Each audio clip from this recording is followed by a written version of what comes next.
ক্রিকেটটাকে সবচেয়ে বেশি প্রভাবিত করেছেন যে ক্রিকেটার তিনি ক্রিস গেইল। ওয়েস্ট ইন্ডিজের তারকা এই ওপেনার ব্যাট হাতে এই ফরম্যাটে প্রায় সব রেকর্ডই নিজের করে নিয়েছেন। টি-20 বিশ্বকাপেও রেখেছেন নিজের ছাপ। বিশ্বকাপে সেরা 3 রান সংগ্রাহকের একজন গেইল, বিশ্বকাপের কিংবদন্তি ক্রিকেটারদেরও একজন সে।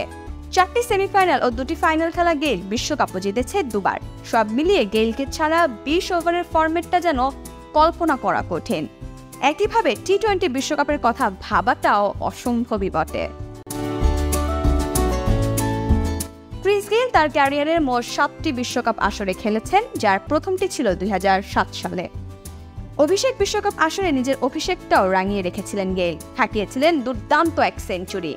যদিও গেইলের 57 বলে 117 রানের দারুণ ইনিংসের পরও সেই ম্যাচটি হেরেছিল ওয়েস্ট ইন্ডিজ।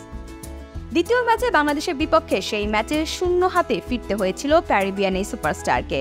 বিশ্বকাপে ওই একবারই 0 রানে আউট হয়েছিলেন গেইল। গ্রুপ পর্ব থেকে বিদায় নেওয়ায় সেই আসরে আর মাঠে নামা হয়নি তার।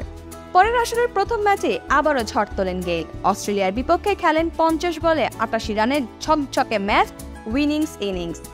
সেই আসরে আরও একটা 50 দেখা পান গেইল।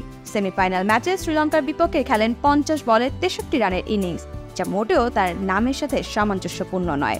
তবে এটাও স্মরণে রাখা জরুরি, হেরে যাওয়া সেই ম্যাচটিতে গেইল ছাড়া দ্বিতীয় কোনো ওয়েস্ট ইন্ডিজ ব্যাটসম্যান 2 অঙ্ক স্পর্শই করতে পারেননি। 2010 বিশ্বকাপে ভারতের বিপক্ষে 98 রানের আউটে কাটা পড়েছিলেন গেইল। ইনিংসের শেষ ওভারে মূলত স্ট্রাইক নিতে গিয়ে রান আউটের শিকার হয়েছিলেন তিনি। যদিও তিনি যখন ফিরে যাচ্ছিলেন ইনিংসে আরও 2টি বল বাকি ছিল।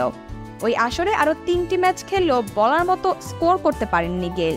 2012 সালে প্রথমবারের মতো টি-20 বিশ্বকাপ জেতে ওয়েস্ট ইন্ডিজ। সেই আসরে ব্যাট হাতে দুবার 50+ রান করেন গেইল। ফাইনালে ব্যর্থ হলেও সেমিফাইনালে অস্ট্রেলিয়ার বিপক্ষে খেলেন ম্যাচ জেতানো 75 রানের হার না মানা ইনিংস। অস্ট্রেলিয়াকে পেয়ে আরও একবার জ্বলে ওঠে গেইলের ব্যাট। 2014 বিশ্বকাপে সেই ম্যাচে খেলেন 53 রানের ইনিংস। বিশ্বকাপে গেইল তার সর্বশেষ সেরা ইনিংসটি খেলেন 2016 বিশ্বকাপে। সেই আসরে প্রথম ম্যাচে ইংল্যান্ডের বিপক্ষে বিশ্বকাপে নিজের দ্বিতীয় সেঞ্চুরির দেখা পান তিনি। অপরাজিত 100 রানের ইনিংসে হাঁকানো 11টি ছক্কা বিশ্বকাপে এক ইনিংসে সবচেয়ে বেশি ছক্কার রেকর্ডও করেন।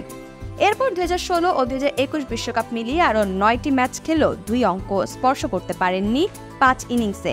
এক ইনিংসেও 20 রান স্পর্শ করতে পারেননি। শেষের এই অংশটুকু বাদ দিলে ক্রিস গেইলের ক্যারিয়ারকে সাফল্যময় বলতে হবে। সব মিলিয়ে বিশ্বকাপে গেইলের খেলা ম্যাচের সংখ্যা 33টি। 7টি 50-এর বিপরীতে সেঞ্চুরি 2টি, রান করেছেন 965টি। টপ 3 রান সংগ্রাহক, 2টি সেঞ্চুরি, 2বার বিশ্বকাপ জয়। সব মিলিয়ে ব্যাটসম্যান হিসেবে গেইলই কি বিশ্বকাপের ইতিহাসে সেরা ক্রিকেটার? কমেন্ট বক্সে জানিয়ে দিন মন্তব্য। ধন্যবাদ।